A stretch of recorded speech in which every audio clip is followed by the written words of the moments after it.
Bismillahirrahmanirrahim. Assalamualaikum warahmatullahi wabarakatuh.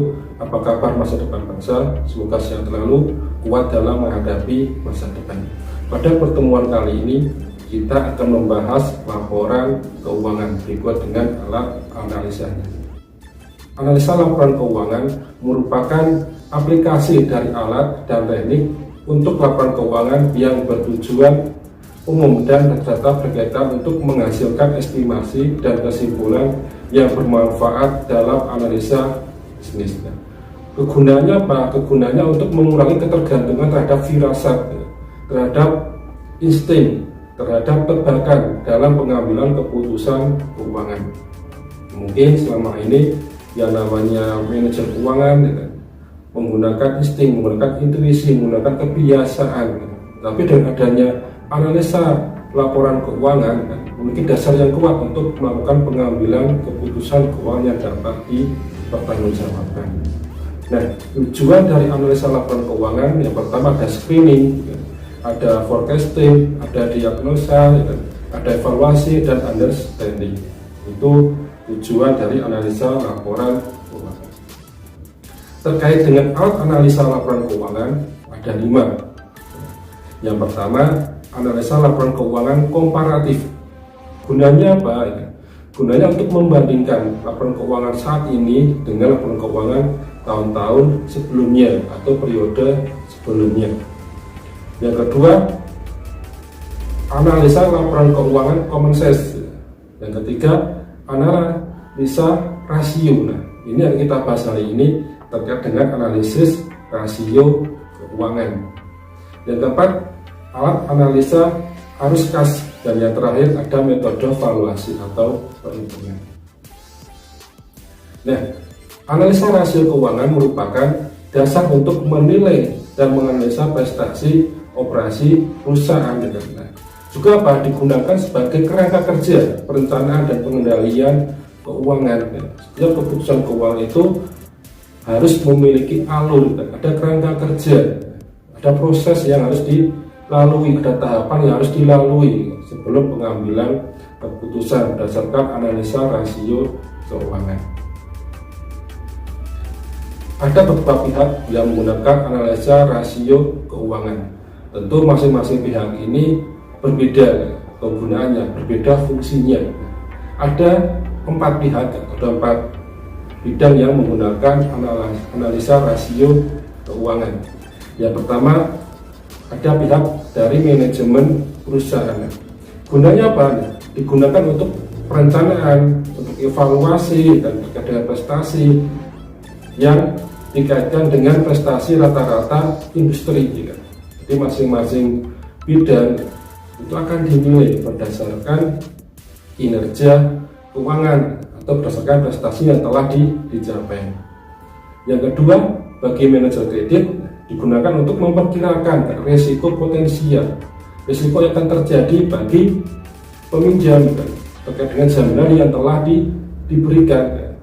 Kita akan mengambil suatu pinjaman atau kita akan melakukan suatu pinjaman, akan memperhitungkan yang namanya risiko kredit. Bagaimana kemampuan ke depan, apakah bisa kita membayar, kita melunasi, itu menjadi bagian dari manajer kredit. Yang ketiga, bagi investor, analisa rasio keuangan digunakan untuk melihat potensi keuntungan atas saham yang dimiliki. Jadi beberapa saham yang telah dimiliki itu akan diperhitungkan apakah akan dipertahankan atau bisa jadi dijual, melihat potensi ke depan. Yang keempat, bagi manajer perusahaan digunakan untuk mengidentifikasi kemungkinan merger pada perusahaan lain. Perusahaan itu bisa melihat bagaimana perusahaan yang berpotensi untuk di-merger, untuk digabung. Katakanlah ada satu perusahaan yang sedang mengalami kebangkrutan, tetapi masih ada potensi untuk diselamatkan, untuk dibeli, untuk dikembangkan lagi. Nah, ini bisa di-merger atau sebagai selangkah keputusan dari manajer perusahaan. Berikutnya ada 5 rasio keuangan. Yang pertama, rasio likuiditas, yang kedua rasio aktivitas, yang ketiga rasio solvabilitas, Yang keempat, rasio profitabilitas, dan yang terakhir ada rasio pasar. Kita akan bahas satu per persatu. Kita mulai dari rasio likuiditas. Apa itu rasio likuiditas? Rasio yang digunakan untuk mengukur kemampuan perusahaan dalam memenuhi kewajiban hutang jangka pendek atau kewajiban jangka pendek sesuai dengan waktu yang telah ditetapkan. Dalam rasio likuiditas ini ada beberapa perhitungan. Yang pertama ada rasio lancar, yaitu aktiva lancar dibagi dengan hutang lancar. Apa hasilnya? Setiap 1 rupiah hutang dijamin oleh aktiva lancar dari suatu perusahaan. Itu juga dengan yang rasio cepat, yaitu aktiva lancar dikurangi persediaan dibagi dengan hutang lancar. Setiap 1 rupiah hutang dijamin oleh aktiva lancar yang dimiliki oleh perusahaan. Yang kedua, rasio aktivitas, yaitu mengukur sejauh mana efektivitas penggunaan aset dengan melihat tingkat aktivitas aset. Ada beberapa perhitungan yang bisa dilakukan. Yang pertama ada perputaran piutang, yaitu penjualan dibagi dengan piutang. Dalam satu periode itu terjadi berapa kali piutang? Ini perputaran piutang. Yang kedua ada rata-rata umur piutang 365 atau diasumsikan sebagai hari dalam 1 tahun dibagi dengan perputaran piutang. Inilah waktu yang diperlukan dari piutang untuk menjadi kas dalam satu periode, biasanya dalam jumlah hari. Yang ketiga ada perputaran persediaan, HPP atau harga pokok penjualan dibagi dengan persediaan. Itu pula dengan yang rata-rata umur persediaan dibagi dengan HPP dibagi 365 hari. Nah, ketika semakin besar perputaran, maka efektivitas persediaan itu sangat tinggi. Maka dapat disimpulkan ketika dalam satu periode atau dalam 1 tahun terjadi perputaran piutang yang sangat tinggi, maka efektivitas dari perusahaan itu tercapai. Berikutnya ada perputaran aktiva tetap, yaitu penjualan dibagi dengan aktiva tetap. Itu pula dengan perputaran total aktiva, penjualan dibagi dengan total aktiva. Apa ini? Yang namanya perputaran aktiva tetap merupakan kemampuan perusahaan untuk menghasilkan penjualan berdasarkan aktiva tetap dalam suatu periode.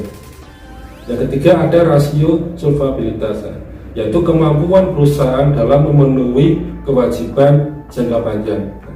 Dalam rasio solvabilitas ada 3 perhitungan yang dapat dilakukan. Yang pertama ada rasio total hutang, yaitu total hutang dibagi dengan total aset. Apa gunanya?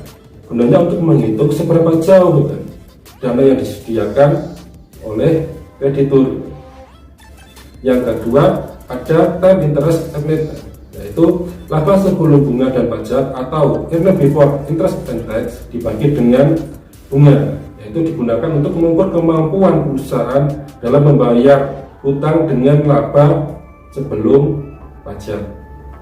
Yang terakhir ada fixed charge coverage, EBIT atau earned before interest and tax ditambah biaya sewa dibagi dengan bunga plus biaya sewa. Itu rasio solvabilitas. Berikutnya rasio profitabilitas, digunakan untuk mengukur kemampuan perusahaan dalam menghasilkan keuntungan pada tingkat penjualan aset dan modal saham. Ada 4 perhitungan yang dapat dilakukan pada rasio profitabilitas. Yang pertama ada profit margin, yaitu laba bersih dibagi dengan penjualan. Apa gunanya?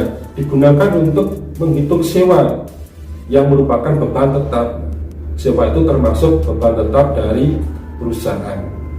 Yang kedua ada ROA atau return on asset, laba bersih dibagi dengan total aset, yaitu merupakan kemampuan perusahaan dalam menghasilkan laba bersih. Yang ketiga ada return on equity atau ROE, yaitu laba bersih dibagi dengan modal saham. Gunanya apa? Gunanya untuk mengukur kemampuan perusahaan dalam menghasilkan keuntungan berdasarkan modal saham.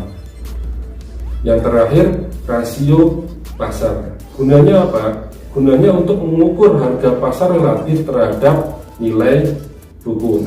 Ada 3 perhitungan yang dapat dilakukan dalam rasio pasar.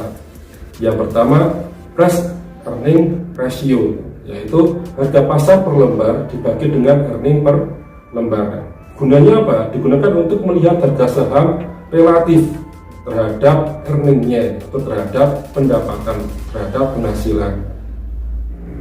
Berikutnya ada dividend yield, yaitu dividen per lembar dibagi dengan harga pasar saham per lembar. Ini merupakan sebagian dari total return yang akan diperoleh oleh investor.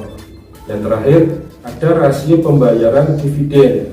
Dividen per lembar dibagi dengan earning per lembar. Gunanya untuk melihat bagian pendapatan yang dibayarkan sebagai dividen kepada investor. Nah, itu tadi adalah analisa rasio keuangan. Mudah-mudahan apa yang saya sampaikan bisa dipahami oleh teman-teman. Terima kasih. Kita ketemu lagi di pertemuan berikutnya. Wassalamualaikum warahmatullahi wabarakatuh.